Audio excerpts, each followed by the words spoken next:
Hey, what's up, party people? Welcome to an action-packed episode of SJU. We're talking Rian Johnson Star Wars. We're talking some kind of Cruella movie and the Snyder Cut, just to round it out, because you can't have a day go by without talking about the Snyder Cut, and you can't have a day go by without these three friends. I'm here with Kim, Lon, and Eric. How are y'all?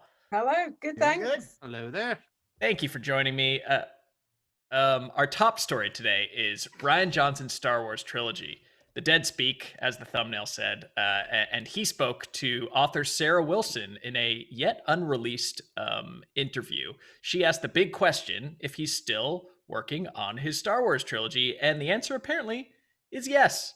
There are no dates, there are no timelines, there are no synopses, there's no details. All we know is that he's still working on it. It was originally announced way back in Year of Our Lord 2017, right before the release of Last Jedi, that he was going to get his own cinematic Star Wars trilogy. But man, everything's been blown up since then. I don't know, like Taika Waititi's got a Star Wars movie, Patty Jenkins, but they're also pivoting to television. So I think we all assumed this was like sort of dead or gone or forgotten or paused, but maybe not from his end. Do you think it's likely that we will ever see a Rian Johnson Star Wars film trilogy? We'll start with you, Kim. Well, I mean, I don't know if it's likely, but it is something I would like to see, if only to have him tie up some of his loose ends. I know we have no idea of what direction it may go in, and he has said, I think, in the past that it would be completely new characters and exploring areas of Star Wars lore that have yet to be explored. But he has also said, I believe, that he wouldn't be averse to bringing in some familiar faces. So I would like to see him explore Broom Boy, who still is kind of floating out there as a character that's we've got questions around, or Finn. You know, he could give Finn the character arc that he deserves. Is Broom Boy Finn's clone, or who knows? The possibilities are endless. I here's what I really would like to see, and I don't think any of this is like. I'll just start off by saying I kind of doubt. To me, this is more like we haven't permanently, finally said definitely no. So this is like leaving the door slightly ajar in case something develops. I don't think there's any concrete plans. We know he's going to do Benoit Blanc Returns before this. That's kind of already sort of more in place. But what I'd love to see is an endless, like for the rest of their lifetime, Rian Johnson and J.J. Abrams just making new Star Wars films that undermine the last one that the other guy made. Like an endless, like Rick and Morty heist episode type rabbit hole where it's just like Snoke returns and he's like, actually, I'm the Emperor. That's just what I wanted you to think. So you want them to trade off back and forth, just constantly rewriting and undermining the Star Wars. Keep going forever. Like the next one is like Lando is like, I really am your dad. There's no adventure needed. And like just keep undermining the other guy forever. That would keep the discourse hot and heavy. Just like choose your sides, man. We're strap in. We're doing this for a decade. Eric, you think this ever happens? No. Although I do like Lon's idea of like kind of weird reverse telephone. Honestly, like when we were like a few weeks out from Last Jedi coming out, I was like, yeah, I don't think that Rian Johnson trilogy is happening. And it just was too much. Like, you know, and this is no value judgment on Last Jedi. And I'm a big Rian Johnson fan. And if he makes these movies, I will happily watch them. But even at the time, you know, certainly once the movie opened and the reaction it got, I just feel like they want to move on, and he wants to. I mean, he's gonna have a great career, and he followed up with an extremely well-received movie after that. It's kind of like what you guys are saying. It's like it just feels like they haven't squashed it 100%, but I don't think it's on anyone's priority list. You know, even right now, it's like we know Patty Jenkins is the next theatrical movie. It sounds like the Taika one probably is. There's the Kevin Feige one floating out there as well. This movie, which just sounds like an ethereal, like, yeah, one day it'll happen. I don't, especially because it's a trilogy and it seems like they're even leaning away from that. I don't know where this would fit in. Again, if I'm wrong, I'll be happy about it. I'll be happy to watch it, especially because I think it would be good if it were completely divorced from everything, both for Star Wars in general, but also because, you know, there was so much divisiveness over Last Jedi and his decisions with like the core characters. But I think most people can admit he's a very talented filmmaker, and it'd be kind of fun to have him just play in that universe. But I'm pretty cynical that it'll actually happen. Yeah, I mean, reading the tea leaves on just the tweet that she posted is that he has other projects going on, but it is happening. So it's like, if Rian Johnson's like, I'm going to take a couple years off of Star Wars to go make Knives Out movies, and Disney's like, fine, no problem, just come back to us when you're ready. Like, there's definitely no urgency on their side to get him working on this. And yeah, I'm sure he's got ideas, but the ball is definitely still in Disney's court to actually give this the go ahead. It's not like they're going to buy and produce whatever Rian delivers them. No, I mean, especially after what, you know, the reaction to the last two movies, honestly, I think they're going to be very careful with their theatrical releases going forward. Yeah, and it seems like they're kind of inching back in, like with these what sound like one-offs, right? Like the Taika movie and the Patty Jenkins one, they're kind of in the Rogue One mold, right?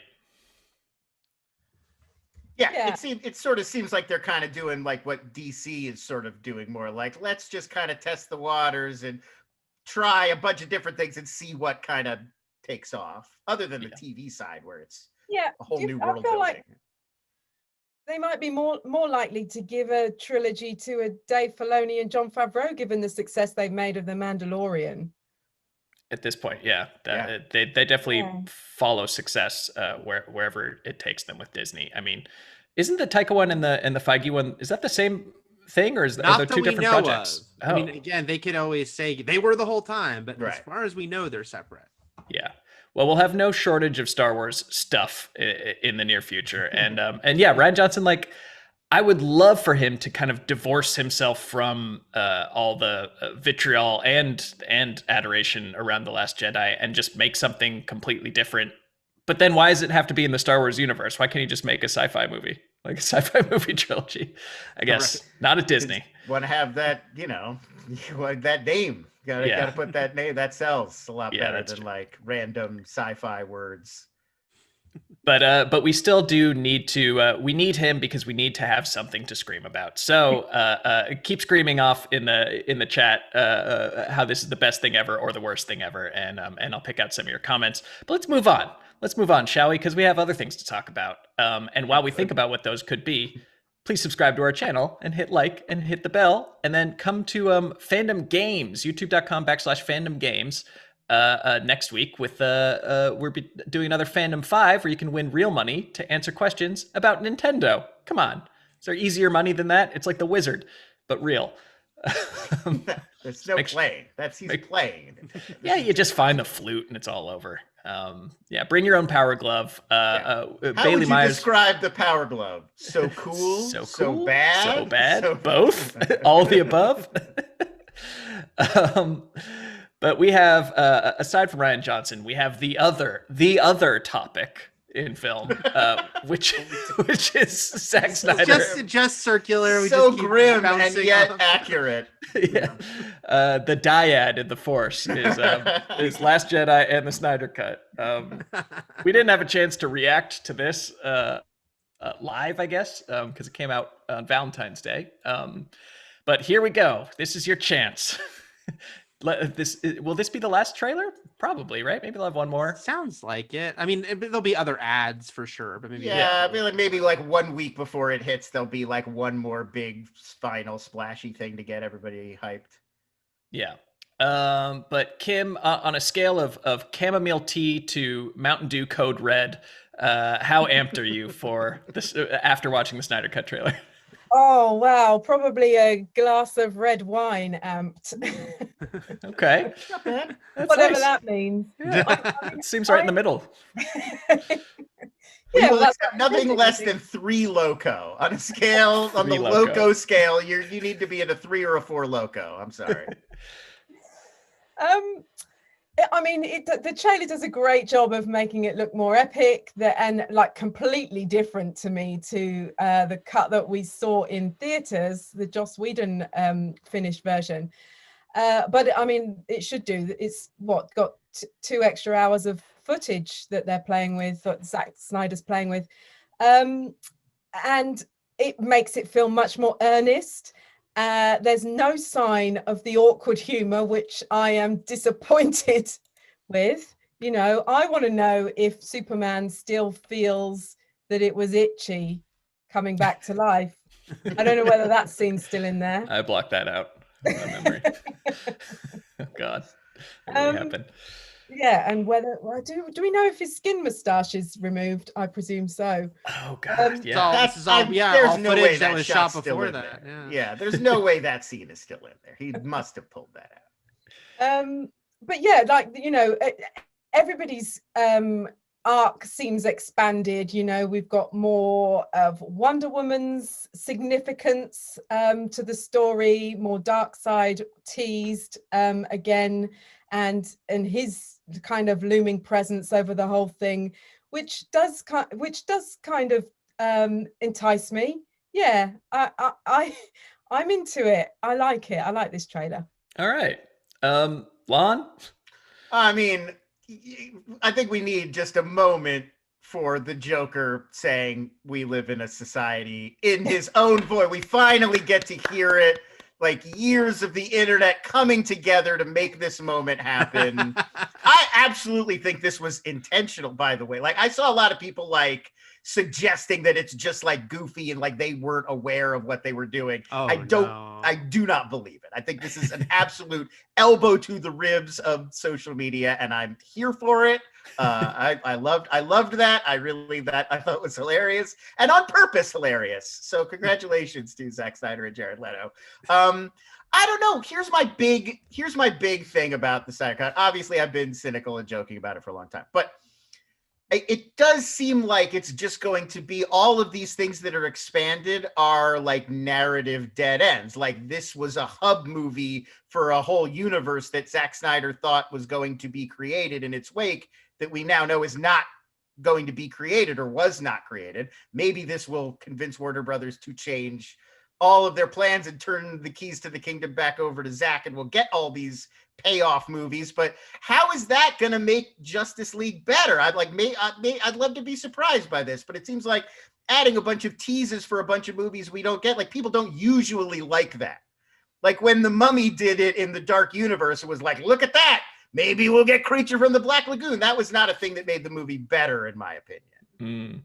So we're just going to add a lot more of that? I don't know. Maybe I'm wrong.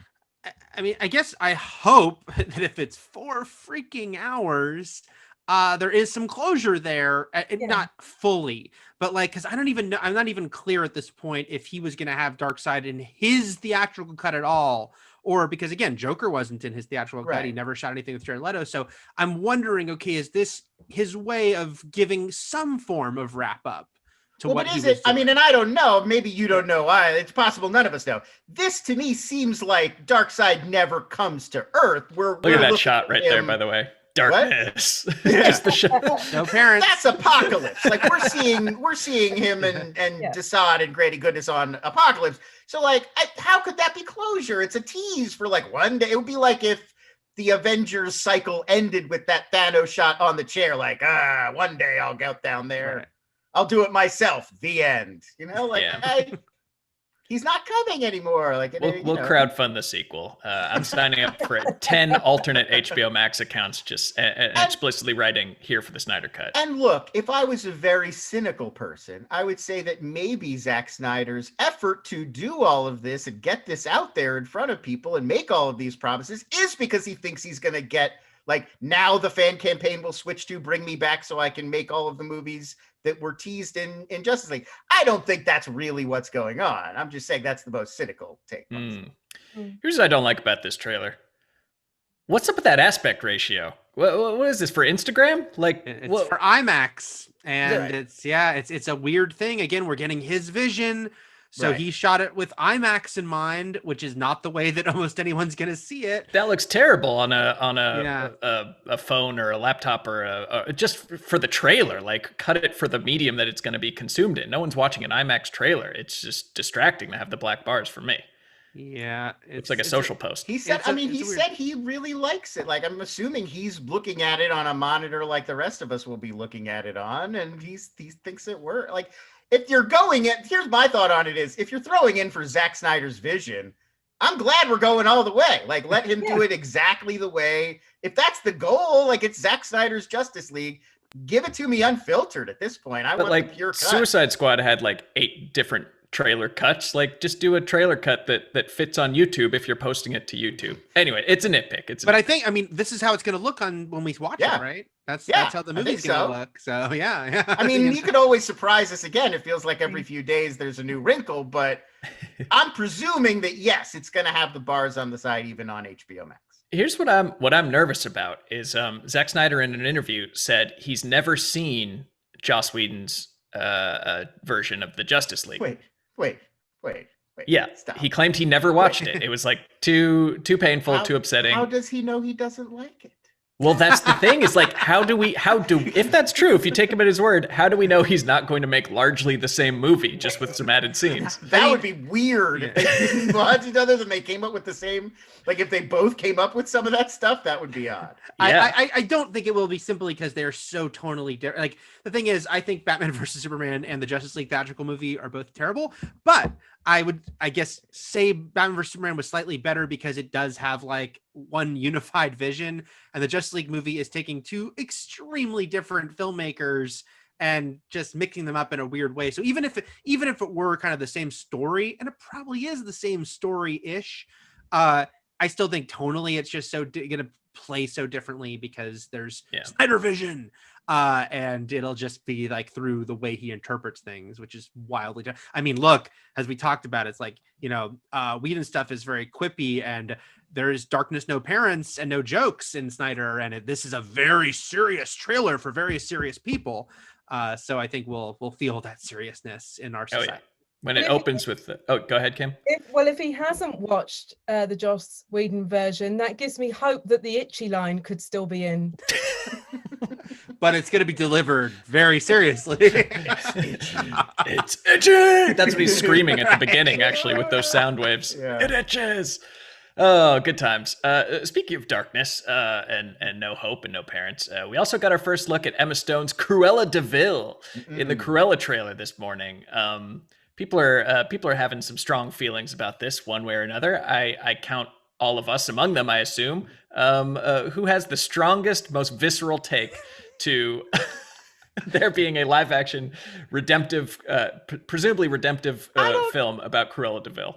Well, let me stop you right there. I assumed, like you did, like you're saying, that it was going to be redemptive, like the Maleficent sort of take.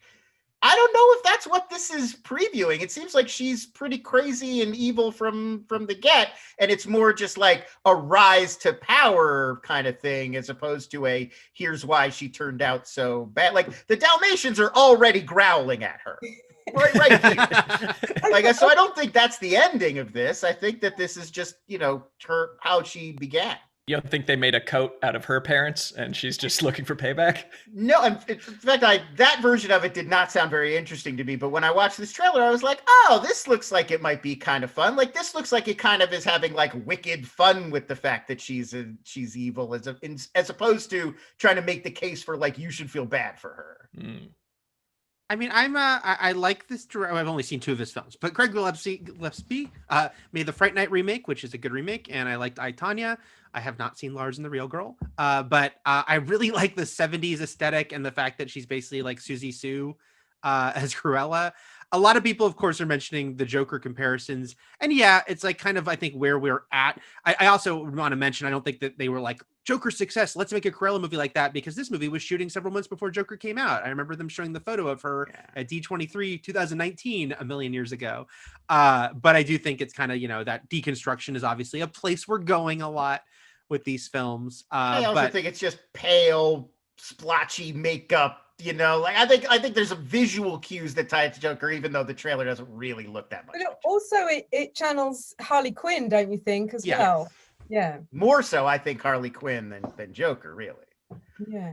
Like, it feels more like Birds of Prey than Joker stylistically. It's very irresponsible and dangerous to channel any Joker-related imagery after the crime spree that followed the release of Joker. We're worried already about hashtag Cruella stuff, folks. If the hashtag Cruella stuff takes hold among our nation's women, I mean, I think that we've already Joker-fied half of society. If the other half follows, we're all in a lot of trouble.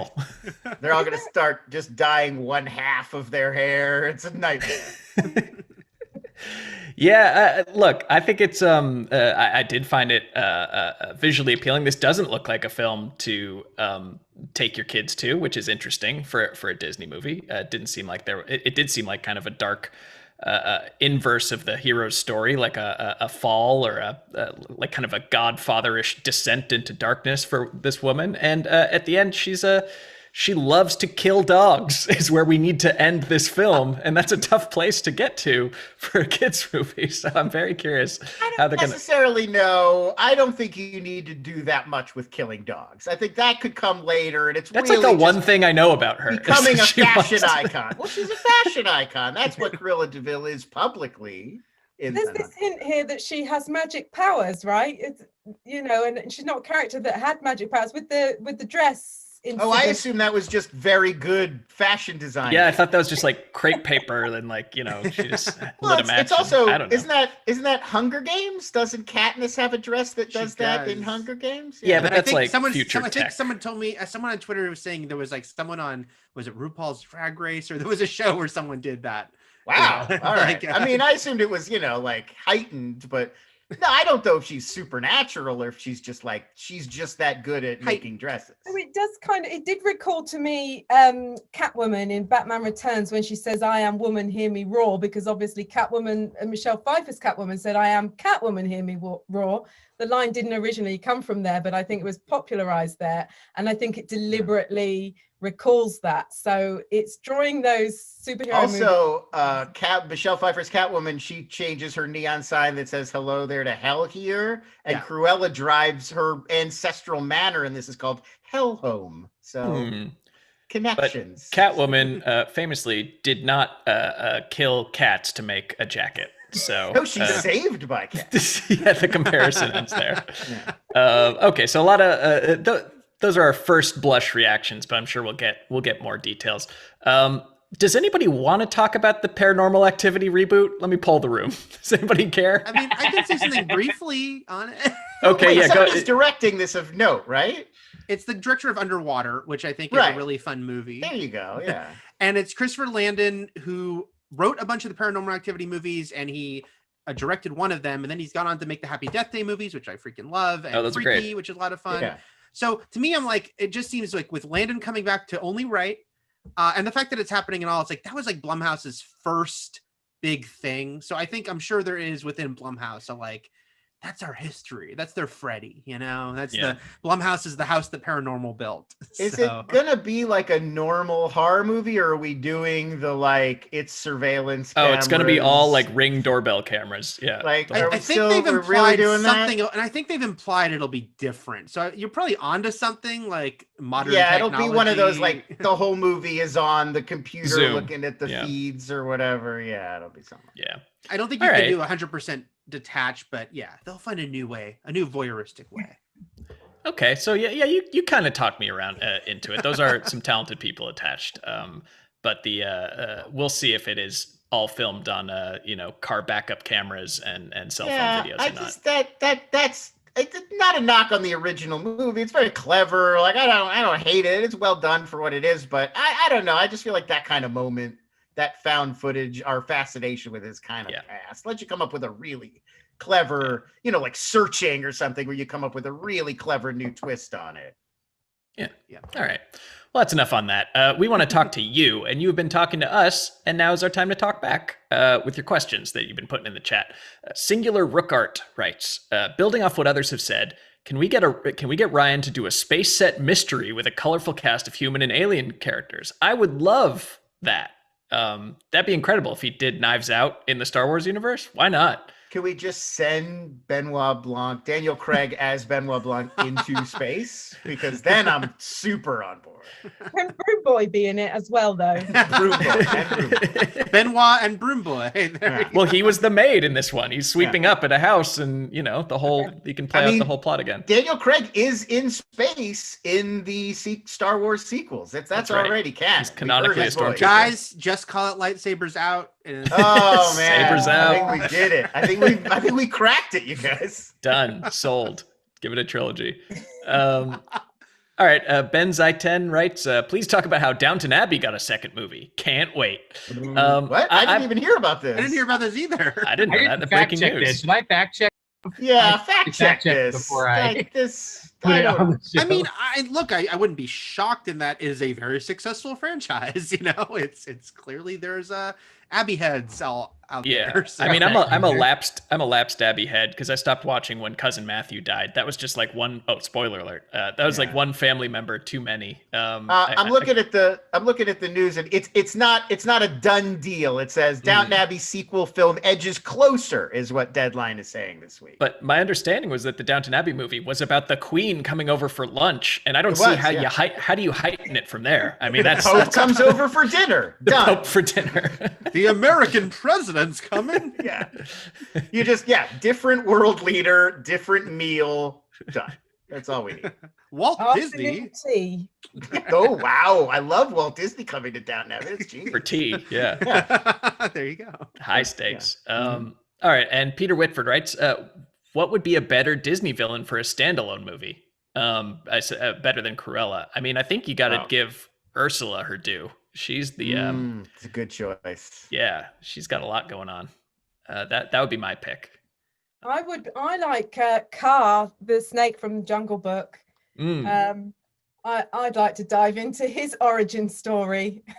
You know what has always fascinated me is the politics, the socio-political goings on of the Pride Lands in Lion King. How the hyenas kind of they have their lobbying group, that their interests that Scar. So I think a Scar movie that's like a House of Cards about how difficult it is in the post-Mufasa world to rein in control of the Pride Lands, I think could really work well. Yeah, I think a Last Jediization of the Lion King, where it's well, should we really have a king? You know? There's a lot of interesting subtext boiling up about what really goes on. Why do the Pride Lands even need a king? Yeah. First off, Isn't there talk what is the king doing?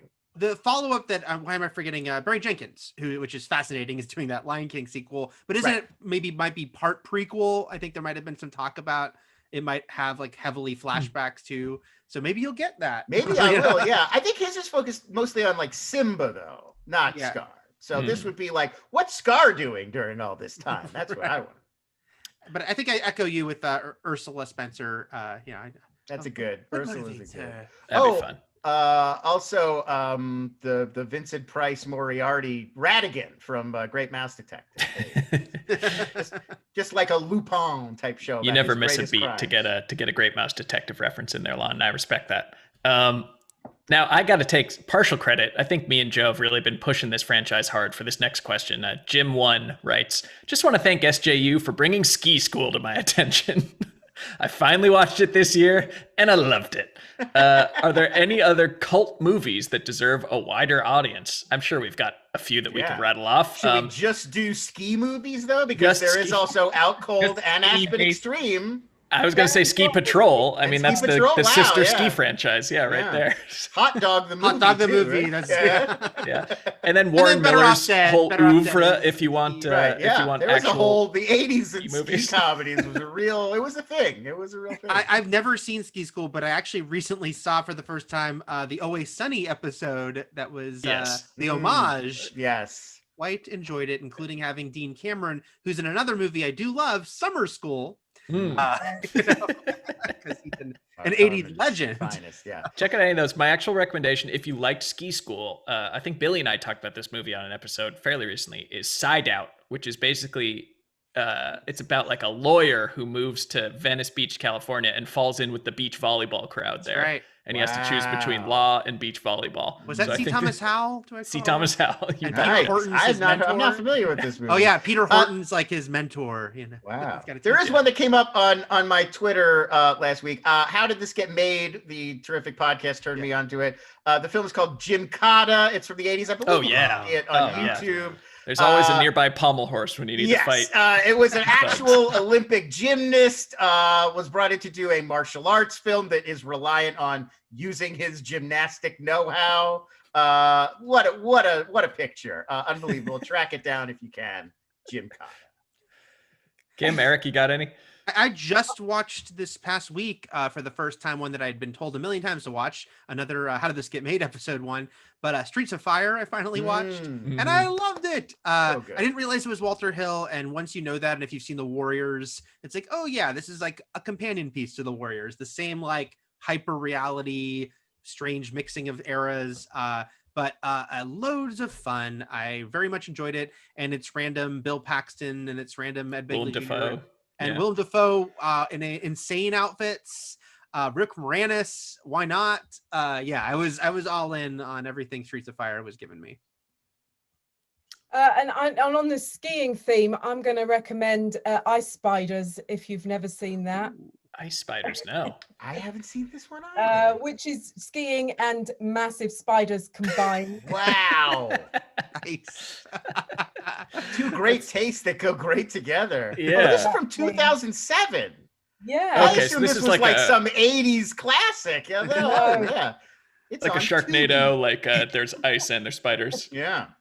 but they couldn't think of a Combine 'em. natural disaster. Yes. So in. They're like, how do we combine that with avalanche? We can't. Damn it. Just call it ice spiders. I hope it's directly connected to Eight-Legged Freaks. Oh, I love that one. Yeah, is it David in the Arquette, is it yeah. in the Eight-Legged Freaks verse? I'm sure it was inspired by it, but I'm not. I'm sure they can retcon a connection. Eric. ScarJo doesn't return. That's right. Yeah. So yeah, I would recommend Eight-Legged Freaks as well. That's a fun B movie throwback. So I hope we gave you some stuff to add to your watch list. And tune in next time when we will be talking about Rian Johnson and/or the Snyder Cut. We couldn't do it without law. you guys. It's a federal law. It's not just a Forever. California thing. Kim, Lon, Eric, thank you so much for joining us, and Thanks. you guys as well out in the audience. We'll see you soon. Bye bye.